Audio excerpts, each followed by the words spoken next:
berbicara komponen kenapa tiket mahal, itu juga melibatkan berbagai kementerian, karena itu juga ada kebijakan impor, ya kan, kemudian soal pajak, kemudian juga mungkin angkasa pura karena ada pajak-pajak yang harus kita bayar, juga pajak PPN. Jadi ini semua masih berproses.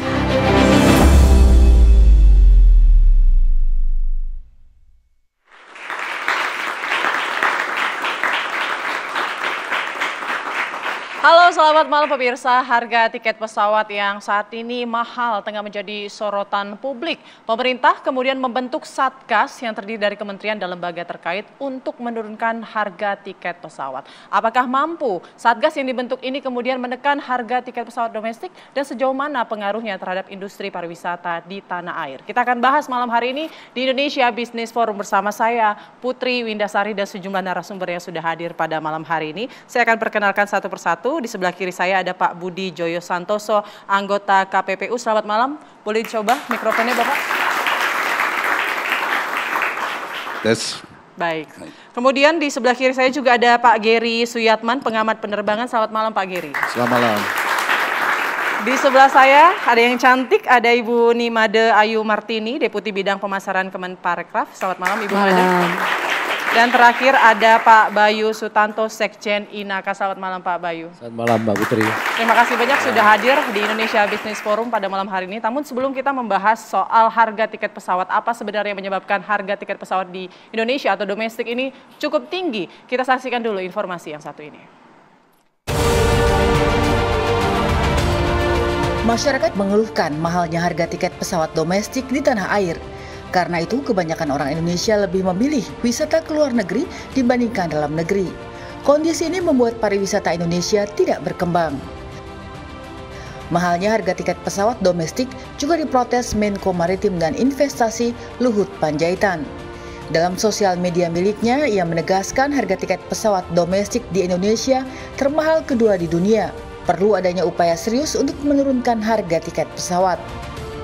Adiatama Kepariwisataan dan Ekonomi Kreatif, ahli utama, Nia Niscaya mengatakan, saat ini semua kementerian dan lembaga yang terkait masih melakukan pembahasan penurunan harga tiket pesawat. Ini semuanya masih dalam batas pembahasan, jadi belum selesai, karena ketika berbicara komponen kenapa tiket mahal, itu juga melibatkan berbagai kementerian, makanya di bawah orkestrasi Kemenko Marves, karena itu juga ada kebijakan impor, ya kan, kemudian soal pajak, kemudian juga mungkin angkasa pura karena ada pajak-pajak yang harus kita bayar, juga pajak PPN. Jadi ini semua masih berproses, sabar ya, jadi belum bisa yang banyak yang kita bisa sampaikan.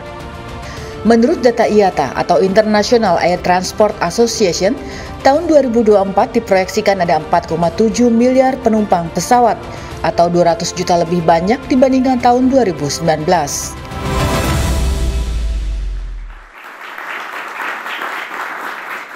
Ya, pemirsa, tiket pesawat domestik kita ini nomor 2 termahal di dunia. Bahkan tidak sedikit ya masyarakat memilih untuk singgah dulu ke negara tetangga seperti Malaysia dan Singapura sebelum akhirnya ke kota tujuan di Sumatera seperti Medan dan juga Aceh. Saya mau ke Pak Bayu. Pak Bayu, optimis nggak kemudian Satgas ini bisa menekan harga tiket pesawat domestik kita?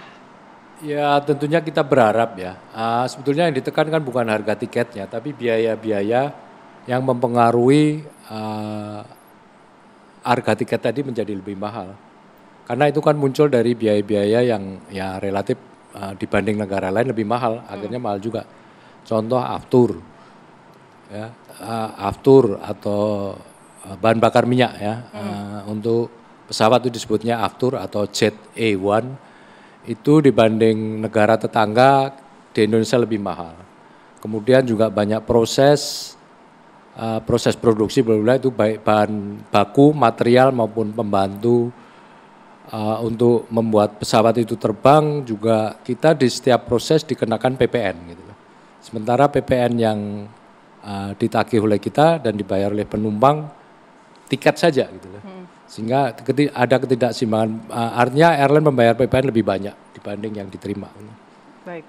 Ini aftur bisa lebih mahal itu apa faktor penyebab mahalnya aftur di Indonesia? Ya mungkin karena sebagian masih impor, tapi yang lebih penting saya lihat sih di formula penetapannya. Selain harga afturnya apakah itu impor atau produksi dalam negeri, juga dikenakan PPN dan PPh final, kemudian ada iuran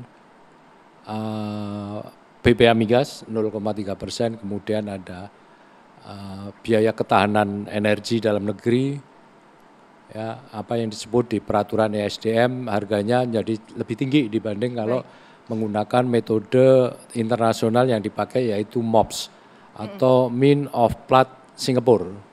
Itu dipakai di kawasan kita, itu negara-negara lain. Tapi dari 100% harga tiket kita tuh sebenarnya berapa persen sih bebannya untuk maskapai tadi dari biaya-biaya seperti biaya aftur, kemudian juga retribusi dan lain sebagainya, berapa persen itu dari baik harga? yang dihitung sesuai dengan peraturan Menteri Perhubungan nomor 106 tahun 2019 dalam penetapan tarif batas atas itu atau harga 100% lah ya itu yang diterima maskapai sekitar 70% sebetulnya. 30% itu biaya apa? Pungutan atau? Ya pajak, pungutan, biaya bandara dan sebagainya, macam-macam kalau dijumlahkan ya bisa sekitar 30%. Baik, saya mau ke Pak Budi lagi nih. Pak Budi, bukankah KPPU mengatakan aftur kita udah nggak impor?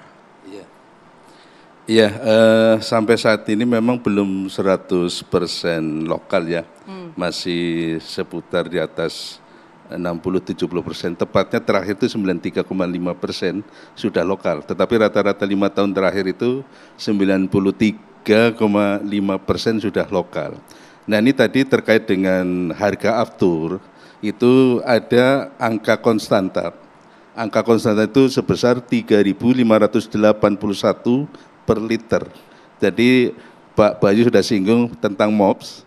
Nah pembentukan harga aftur itu MOPS, ditambah angka konstanta 3.581 per liter, ditambah PPN 11%, ditambah margin 10%.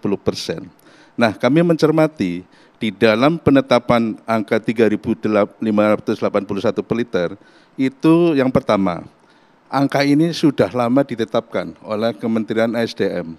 Itu di peraturan nomor 17 tahun 2019. Hampir 5 tahun lebih tidak pernah dilakukan evaluasi. Ya. Kemudian yang kedua, di dalam unsur-unsur 3.581 itu memakai batas atas, artinya yang memang termahal ongkos distribusinya. Dan di dalamnya ada PPh impor. Nah, kalau tadi saya katakan ada 93,5% sekarang sudah lokal, sangat tidak relevan kalau diterapkan PPh impor di dalam angka 3.581. Yang berikutnya adalah untuk distribusi BBM lain semacam solar, hanya memerlukan 1.800 per liter.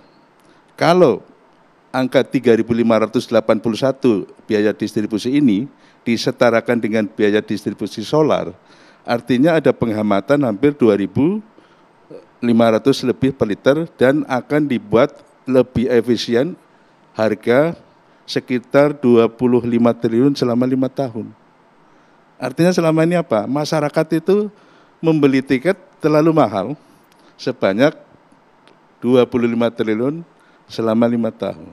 Itu yang menyebabkan salah satu penyebab harga tiket, nah karena harga tiket ini ya sekitar 40% dari harga, aftur itu sekitar 40% dari harga tiket. Ya, tapi kan sebenarnya KPPU udah lama ya Pak merekomendasikan agar harga tiket pesawat ini turun. Nah kenapa nggak bisa dilakukan? Iya, jadi itu tadi butuh koordinasi antar lembaga yang terkait dengan penetapan peraturan. Itu tadi KPPU nggak mungkin sendirian, harus berkoordinasi dengan para pihak yang menetapkan kebijakan atau peraturan. Tadi saya katakan 2019 sampai saat ini belum ada perubahan. Kemarin terakhir waktu dengan Pak Menko Marves, Pak Luhut, hari Senin minggu lalu sudah kami sampaikan, perlu diadakan evaluasi terhadap penetapan harga 3.581. Ini sudah 1/4 dari harga aftur yang saat ini. Begitu, lama sekali nggak dilakukan evaluasi. Sebagai contoh, kalau provider yang swasta ya, saya tidak sebut namanya, itu paling lama 3 bulan, rata-rata 2 bulan sekali itu harga dievaluasi. Gitu. Jadi sangat sangat pas relevan dengan kondisi yang berjalan. Kalau udah 5 tahun, hampir 6 tahun tidak dilakukan evaluasi, saya pikir udah usang ya. Jadi ini apakah juga terganjal regulasi yang ada atau seperti apa nih temuan KPPU nih? Ya salah satunya memang tugas KPPU adalah memberikan saran kepada pemerintah untuk hal-hal yang terkait dengan pengaturan, yang terkait dengan menyinggung atau bersentuhan dengan persaingan usaha. Jadi harus dijamin bahwa tidak menimbulkan atau melanggar persaingan usaha yang sehat. Oke, poinnya baik. itu. Baik, saya sekarang ke Bu Made. Bu Made, kalau saat ini kan kalau kita lihat dari Jakarta ke timur nih, misalnya ke NTT atau Alor, itu tiketnya lebih mahal daripada Jakarta ke Perth. Nah, upaya yang dilakukan pemerintah untuk bisa menekan harga domestik lebih murah begitu, jadi supaya industri pariwisatanya juga jalan atau banyak dikunjungi, seperti apa? Ya. Terima kasih Mbak Putri. Sebetulnya ini pertanyaan bagus ya. Pemerintah saat ini tuh punya program namanya Bangga Berwisata di Indonesia. Hashtagnya di Indonesia aja. Jadi betul kalau harga tiketnya tidak atraktif, tidak bisa dibeli, afford gitu ya, akan sulit sekali mereka akhirnya berpikir loh kok lebih murah keluar gitu kan daripada pergi ke Alor yang cantik sekali, bisa diving, snorkeling dan sebagainya. Tapi mereka melihatnya mendingan keluar. Nah, ini disayangkan padahal kita punya program itu. Nah, gimana caranya? Kami di Kementerian Pariwisata harus inovatif lah ya. Kalau menunggu harga ini turun karena memang proses apalagi bagus juga sekarang sedang dibahas, kita harus berinovasi, bekerja sama dengan para industri, membuat paket-paket yang menarik, bundling. Jadi kan banyak sekali tuh. Jadi satu misalnya tiket satu hal, tapi akomodasi lain hal. Kemudian transportasinya bagaimana, atraksinya bagaimana. Itu yang kita bundling, bekerja sama dengan para travel agent dan tour operator sehingga tetap menarik gitu. Jadi harga tiketnya itu yang dibilang mahal tadi itu bisa terkurangi juga, cross subsidi lah istilahnya. Itu yang kita lakukan salah satunya. Dan tetap menggugah agar orang Indonesia di Indonesia aja gitu. Tapi artinya membuat bundling itu tetap harga tiketnya kan dibikin lebih murah begitu ya? Jadi gini, kan harga tiket nggak bisa berubah kan, kan harganya segitu yang dikasih ke travel agent misalnya.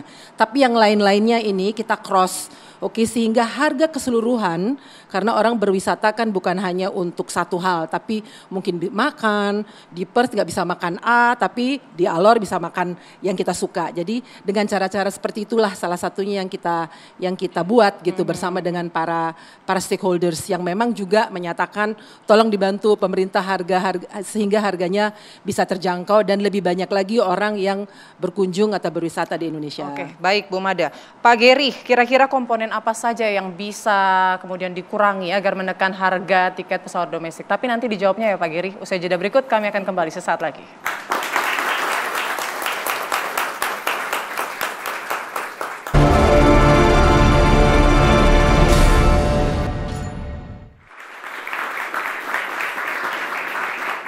Kembali di Indonesia Business Forum, saya mau lanjut Pak Geri, kira-kira komponen apa saja yang bisa dipangkas untuk menekan harga tiket pesawat domestik ini?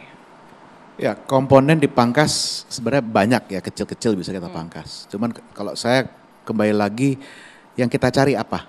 Ya, ini kan berdasarkan permintaan harga bisa murah seperti dulu. Ya, murah seperti dulu tuh kayak kapan? Ya, murah seperti dulu tuh kayak tahun 2017.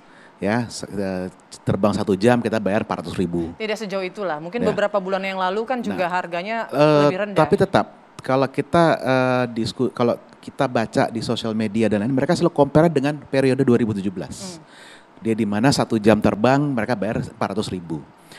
Waktu dulu biayanya itu 350.000 sampai 380.000 per kursi tersedia per jam. Sekarang dengan kurs lari entah kemana, harga after entah lari kemana gara-gara perang di mana-mana. Sekarang lari ke 550 sampai 600.000 per kursi terbang. Per kursi tersedia per jam terbang. Jadi ada kenaikan kira-kira 2/3. Jadi 1,6 sampai 1,7. Ya. Kalau tadi kita mau lihat komponen apa, kembali lagi. Kalau misalnya kita cuma bisa makas 5% dari biaya, masyarakat akan puas tidak? Kayaknya belum Tidak. puas ya, belum cukup ya. Nah, kalau tadi yang contoh yang tadi Pak Budi bilang, yang tadi angkat konstanta itu 3851, ya. Sekarang harga aftur itu sekitar 13-14 ribu sebelum PPN dan lain-lain. Ya. Kita ambil 4 ribu aja dari situ. Harga fuel turun ke 9 ribu. Harga fuel turun ke 9 ribu, itu berarti 25% dari harga fuel hilang. Nah, fuel itu adalah 40% dari komponen biaya terbang. Oke, 40% dari 25% berapa? Itu bisa turun lebih dari 10%. Ya kan? Signifikan tidak? Ya lebih signifikan daripada misalnya kita pangkas PPN aja. Kalau kita pangkas PPN di aftur, itu hanya 10% dari 40, hanya 4%. Ya, kita pangkas biaya masuk dari spare parts, ujungnya net efeknya ke biaya penerbang itu 1-2%. Nggak berarti. Jadi kalau niatnya membuat lebih efisien, oke. Tapi kalau niat adalah bagaimana kita bikin tiketnya murah, kita mimpi. Sorry aja gitu. Selain aftur mungkin kan ada biaya-biaya lain, misalnya PPN, bisa nggak ya, dipangkas PPN, atau mungkin ditanggung pemerintah misalnya? PPN kalau mau ditanggung pemerintah, pertanyaan jadi begini, apakah tiket penerbangan ini adalah sebuah komoditas pokok kebutuhan yang harganya layak distabilisasi, seperti beras, ya bawang merah aja harganya naik turun gitu loh, ya kan? Kalau tiket dibilang adalah bahan pokok, ya komoditas, ya itu buat saya nggak masuk akal. Ya, memang siapa sih nggak pengen liburan? Saya juga pengen liburan kok, gitu. Tapi kembali lagi, kalau kita bilang tiket kemahalan jadi orang nggak bisa berlibur, ya mohon maaf aja, saya mau nginep di hotel Pullman nggak bisa karena kemahalan. Tolong dong turunin, pemerintah tolong turunin dong. Nggak mungkin kan kayak begitu. Sekarang realitanya adalah harga sudah naik sampai 660 ribu per kursi tersedia loh, bukan kursi terjual. Ya, kalau load factor 60%, berarti 660 ribu dibagi 600 ribu dibagi 0,6, berapa? 800 ribu. TBA-nya sekarang di berapa 1 jam terbang untuk LCC?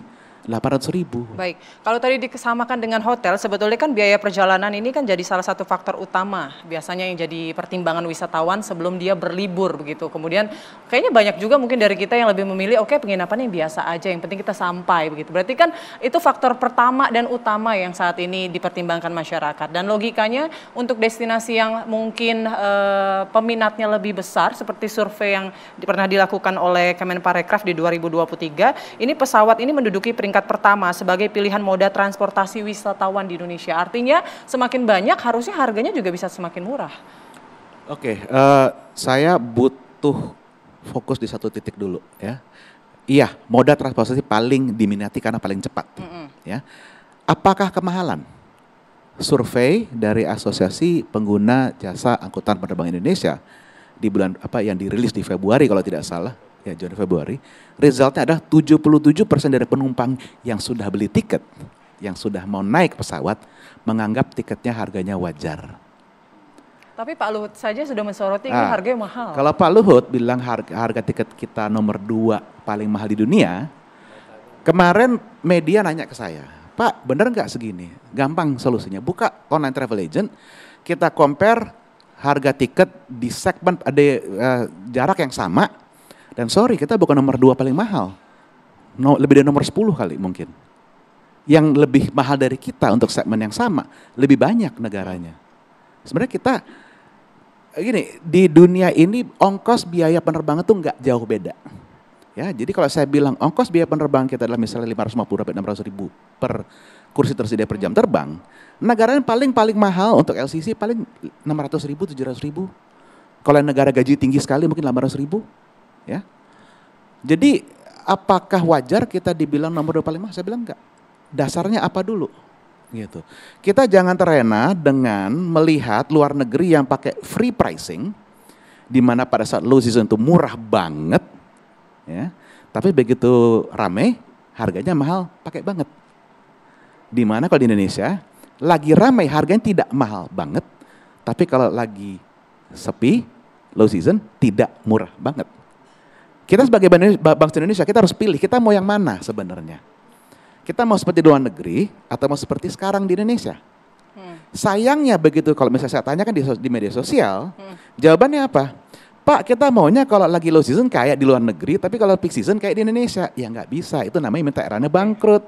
Baik, lalu sejauh mana kira-kira pengaruhnya terhadap industri pariwisata? Ini kayaknya minat masyarakat untuk berlibur di Indonesia ini menurun nggak sih sebenarnya Bu?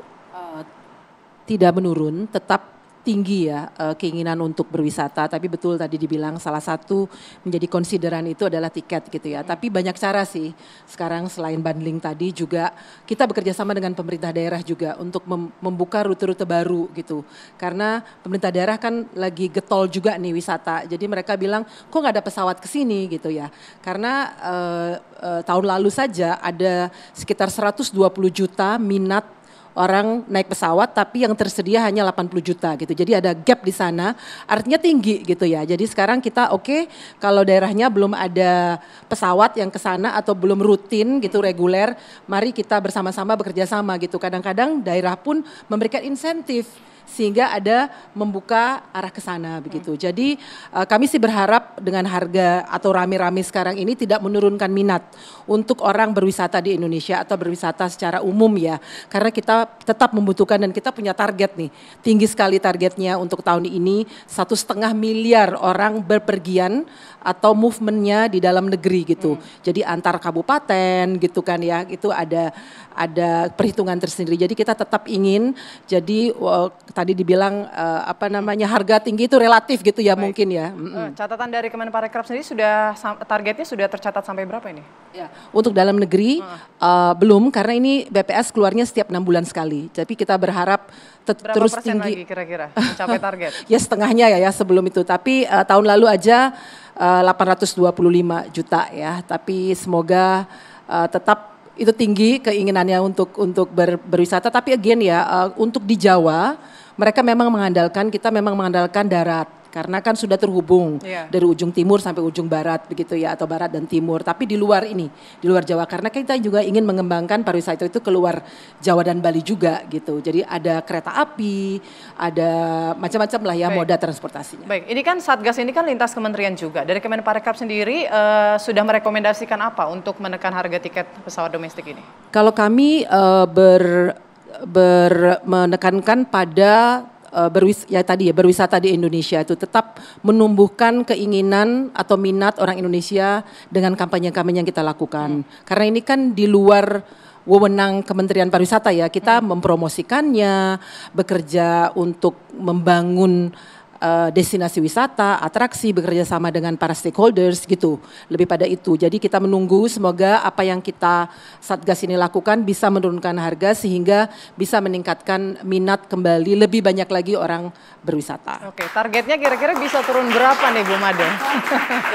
Mungkin target bapak-bapak inilah yang punya untuk itu. Kita Oke, kalau gitu langsung nanti ya. Tapi usai jeda ya Pak Bayu dijawab ya. Kira-kira ini targetnya bisa turun ke berapa dan komponen apa saja yang bisa dipangkas kalau dari Inaka? Usai jeda berikut, Indonesia Business Forum akan kembali sesaat lagi.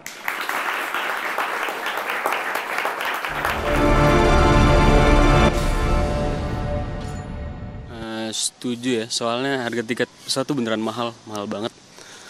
Terakhir tuh aku hampir mau ke Malang, mau mesen tiket. Tadinya tuh mau naik pesawat kan, soalnya kalau naik kereta kan jauh banget, bisa 13 jam. Jadi hampir naik pesawat, itu mahal banget, 1,2 juta. Karena masih satu pulau, akhirnya jadinya naik kereta aja. Saya setuju ya bahwa Indonesia harga pesawatnya termahal nomor 2 setelah Brazil, karena saya sendiri merasakan gitu. Saya beberapa waktu lalu membeli tiket perjalanan dari Jakarta ke Bali. Saya membeli tiket untuk ke Bali itu range-nya sekitar 1,6 hingga 2 juta yang menurut saya masih di Bali, tetapi untuk harga segitu sih menurut saya cukup mahal ya. Sangat setuju Kak, aku kan sempat nyari-nyari kan info tiket gitu kan, bahkan ke Pekanbaru apa kemana gitu, mahal banget Kak, di atas sejuta gitu kan, itu mahal banget kan. Padahal pas saya lihat ke Singapura aja, Jakarta Singapura di bawah sejuta Kak, 500.000 dapat, 700.000 dapat, tuh menurut saya mahal banget sih Kak. Baik, Pak Bayu, kira-kira komponen apa yang paling besar yang bisa mempengaruhi harga tiket pesawat domestik kita saat ini? Ya, kalau dengan formula yang ditetapkan pemerintah sekarang, yang menetapkan ke pemerintah ya, tarif batas atas dan itu kalau dikoreksi aja sudah naik 15% harusnya disesuaikan gitu loh. Dan komponen paling besar kan tadi udah hampir semua sepakat, kita tahu udah didiskusikan lama bertahun-tahun juga, yaitu harga aftur. Jadi harga aftur Kemudian juga bea masuk untuk suku cadang dan sebagainya. Kemudian bea bandara juga harus mengikuti harga yang ditetapkan dalam pesawat, tidak boleh menyesuaikan seperti sekarang ya. Mereka tiap 2 tahun dibolehkan gitu loh mengajukan kenaikan biaya bandara. Tapi airline kan nggak boleh, 5 tahun aja sekarang nggak boleh gitu ya. Jadi yang bisa dilakukan ya kita harus benchmarking atau melihat dibandingkan dengan comparison dengan negara tetangga kita yang mirip-mirip kita lah. Misalnya Malaysia, Thailand, Vietnam ya. Bagaimana mereka bisa membuat industrinya efisien ya dan berkembang dengan baik. Contoh Vietnam itu yang dulu kita tahu masih negara komunis, habis perang dan sebagainya, tapi mereka di 10 tahun terakhir luar biasa gitu ya. Turismenya juga luar biasa, ngalahkan Indonesia juga gitu loh. Jadi kita kenapa nggak lihat negara tetangga gitu loh. Bagaimana mereka menerapkan harga fuel, bagaimana mereka menerapkan kebijakan importasi suku cadang perawatan gitu. Bagaimana mereka menerapkan biaya-biaya bandara gitu ya. Contoh kita kebetulan pernah banding ke Changi ya, ke Airport Changi. Airport Changi itu mewah ya, bagus. Terminal 1, 2, 3, 4 sekarang lagi bangun 5, itu biaya airport tax atau PSC-nya sama. Sementara di Jakarta, ya terminal 1, 2, 3 Cengkareng ya, itu kan beda-beda. Terminal 3 170.000, di terminal 2 150.000. Karena mereka harga-harga untuk penerbangan sipil, karena ini masalah ekonomi publik, ditetapkan di Singapura oleh Economic Development Board, bukan CAA Singapura, Civil Aviation Authority Singapura, bukan MOT Singapura, tapi oleh Economic Development Board, jadi ya badan yang lebih tinggi. Jadi dia melihat ya mungkin biaya bandaranya impas atau BEP, tapi turis yang datang kan banyak, belanja lebih banyak, jadi harus dihitung juga trickle down-nya gitu loh. Jangan hanya lihat sepotong, wah gua rugi nih bangun airport berapa triliun, kalau biaya ininya rendah nggak balik-balik gitu. Tapi lupa ini, karena kebetulan di Indonesia ini seakan-akan penerbangan sipil itu termasuk ekonomi publiknya diserahin ke Kemenhub. Padahal Kemenhub atau Ministry of Transport di negara lain atau Civil Aviation Authority-nya itu hanya 2 yang diurus, safety dan konektivitas. Baik. Inaka juga menyebut ada monopoli atau praktek monopoli di industri penerbangan, itu seperti apa penjelasannya? Ya kita lihatnya sih sebetulnya masalah kelarinya kan kembali nanti Pak Budi bisa KPPU penegakan. Jadi ya kita lihat dari apa yang disebut dengan monopoli sih. Misalnya penguasaan pasar atau penguasaan slot satu penerbangan. Kapasitas misalnya satu rute dari Cengkareng ke kota lain, Medan misalnya 30 rute. Ada 30 flight ya atau 30 slot. Itu kalau dikuasai suatu airline atau kelompok airline, apakah itu monopoli atau bukan? Menurut kita ya itu salah satunya persaingan di situ. Jadi pemerataan penguasaan slot tadi termasuk karena slot kan akan mempengaruhi berapa jumlah frekuensi penerbangannya gitu. Baik. Ya, itu kembali ke pihak KPPU kita gitu yang berat. Boleh, ini di langsung. sini ada Pak KPPU. Boleh langsung Pak Silakan. Budi jelaskan nih soal monopoli industri penerbangan di sini. Iya. Dapat saya sampaikan ya kalau terkait monopoli ini yang pasti dari awalnya dulu ya, Aftur itu distribusinya itu monopoli. Ya, oleh satu perusahaan, anak perusahaan BUMN lah ya. Nah itu. Untuk ini kami sudah, KPPU sudah bersurat ke Menko Marves, Pak Luhut, kalau tidak salah itu bulan Januari, menjawab surat beliau juga, bahwa untuk distribusi akan lebih fair persaingannya kalau dibuka multi provider. Tidak hanya satu perusahaan yang melakukan distribusi aftur. Itu salah satu jalan keluar yang kami beri saran kepada pemerintah. Nah kemudian terkait dengan faktor yang membuat mahal, sebenarnya udah jelas tadi, di 40% harga personal itu ya diatur. Makanya tadi kami concern dengan Pak Geri juga, cobalah pemerintah melakukan evaluasi terhadap penentuan konstansa angka 3.581 per liter. Kalau dari MOP itu sekitar 8.000 ya Pak Bayu ya. Ditambah katakanlah yang biaya distribusi yang diatur itu 3.581, kemudian diterapkan dengan distribusi yang memakai BBM jenis lain, misalkan solar hanya 1.800, itu akan membuat harga aftur itu 8.000 ditambah 1.800, berapa? 9.800 ditambah PPN, bla bla, mungkin bisa turun 11.000-an. Kira-kira gitu Pak Giri. Nah itu. Kuncinya sebenarnya di situ. Jadi ending surat menyurat tadi apa hasilnya? Belum terbalas sama beliau. Belum terbalas. Jadi ya. makanya menunggu, kita ya? namanya itu tadi harus berkoordinasi dengan berbagai macam pihak. Yang di satu sisi kita juga kewajiban kita sudah memberikan jawaban solusi ya. Tetapi memang belum tereksekusi sepertinya. Tadi sudah saya sampaikan, Kementerian SDM sendiri butuh waktu dan meng-hire salah satu internal pemerintah untuk membantu melakukan evaluasi. Saya pikir sebenarnya ini sudah sangat lama ya Pak Bayu ya. Jadi sudah 5-6 tahun sudah terlalu usang. Jadi harus diingatkan lagi. Harus diingatkan lagi Pak Budi. Harus. Jadi tapi kami concern. Kebetulan memang KPU juga salah satu satgas dimasukkan oleh beliau untuk masuk salah satu instansi yang nanti diikutkan. Jadi kami akan concern untuk mengawal, mudah-mudahan faktor penyebab harga tiket mahal yang notabene adalah persentase tertinggi di aftur, kita akan bantu turun afturnya. Baik, kalau monopoli slot penerbangan? Ya, kalau monopoli slot penerbangan, KPP sendiri, tapi ini bicara penetapan harganya ya. Jadi pada saat 2021, KPP sudah pernah memutus perkara terkait dengan penetapan harga, tapi ini yang niaga kelas ekonomi mana? Kelas ekonomi. Jadi ada semacam kartel untuk menyepakati harga tertentu di antara sekian maskapai penerbangan, ada 7 maskapai. Dan ini sudah diputus dan dikuatkan oleh Mahkamah Agung, tinggal eksekusinya. Seperti itu. Jadi insya Allah akan membantu juga. Artinya KPPU seperti yang disampaikan Pak Bayu juga kita tidak tinggal diam. Dari sisi persaingannya ya. Terima kasih. Oke, baik. Ini kan kita masih menunggu ya surat dari Pak Budi ya, menunggu balasan dari Pak Luhut begitu ya. Nah, tapi kalau dari Mas Giri sendiri, kira-kira harusnya pemerintah seperti apa? Ini kan masih menunggu ya. Apa kemudian balasannya mungkin bisa dipertimbangkan dari ucapan Mas Giri? Ya, kembali lagi, yang kita cari itu apa?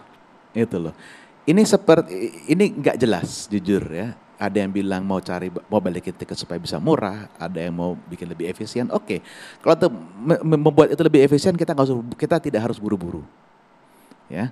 Kita bisa melakukan itu pelan-pelan. Kalau mau kecampur aduk dengan mau tiket murah, ini yang berbahaya, ya. Tadi ada di tayangan tadi habis commercial break kan ada bilang ya setuju karena itu 2 kali mahal. Ini kita juga harus hati-hati. Statement yang dikeluarkan oleh pemerintah itu dasarnya apa? Ya. Ini kan membuat persepsi publik yang salah. Ya. Buktinya mana Indonesia nomor 2 paling mahal? Ya. Paling nggak gini deh, kalau kita mau membenahi ini, pemerintah statementnya yang benar dulu deh. Ya, jangan bikin statement yang ibaratnya baseless. Ya, kayak bilang tadi nomor 2 paling mahal di dunia, tapi sebenarnya kita random cek aja udah ketahuan kok. Gitu. Less than top 10 yang paling mahal. Ya. Terus juga kita juga harus ingat, industri penerbangan ini kan juga isinya orang. Ya. Tadi yang bilang ya tiket mahal. Sekarang saya punya pertanyaan buat mereka. Gaji mereka 5 tahun terakhir naik nggak? Ya kan? Mereka yang konsumen, ya 5 tahun gajinya nggak naik, udah demo depan kantornya. Tapi karyawan maskapai, ya ada yang karena cost structure-nya kurang baik, ya. Tapi sebenarnya gini, TBA turun dari 2016 itu turun, ya. Dan TBA sekarang, TBA 2019 ditambah 10% itu masih di bawah 2016. Bisa bayangin nggak airline ketekannya gimana, terus mesti bayar gaji karyawan gimana? Bisa bayangin nggak kerja 8 tahun gaji nggak naik, terus dengar orang bilang, Kak tiket kemahalan. Apakah karyawan harus tidak makan? Apakah karyawan harus kerja stres? Ya, apakah nanti harus kerja stres meningkatkan resiko pesawat jatuh? Nanti kalau pesawat jatuh yang ngomel-ngomel di sosial media juga mereka minta tiketnya murah. Padahal itu ada konsekuensi dari yang mereka minta. Ingat, semua yang terjadi sekarang ini adalah konsekuensi dari keinginan publik. Contoh, PSC Bandara. Dari 2016 50.000, betul Pak Bayu. Sekarang ada yang 150.000, ya, naik 100.000. Ya. Naik 100.000 karena apa? Karena waktu 2015-2016 masyarakat Indonesia bilang kita negara yang maju, kita nggak mau dong bandara kita kayak terminal bus. Dibangunlah oleh pemerintah, dibangunlah oleh Angkasa Pura. Siapa yang bayar? Ya mereka juga. Akhirnya apa dampaknya? Harga tiket mahal. Ya, jadi kita harus ingat, kita harus pahami semua yang kita inginkan itu ada konsekuensinya. Oke, baik. Ya. Jadi jangan sampai kita dengerin ada orang ya mau begini, kita bilang oh ide bagus. Iya, siapa yang nggak mau tiket murah? Saya juga mau tiket murah kok. Tapi kalau saya dapat tiket murah dengan konsekuensi pesawatnya berjatuhan atau bakal delay terus-terusan, ya ngapain juga. Baik. Gitu. Baik, oke, kita nantikan juga ya seperti apa kemudian Satgas ini kajian-kajiannya yang kemudian bisa menekan harga tiket pesawat domestik dan apa sebenarnya harapan dari bapak-bapak dan ibu-ibu termasuk juga dari masyarakat ataupun audiens kita yang ada di sini. Usai jeda kami akan kembali sesaat lagi.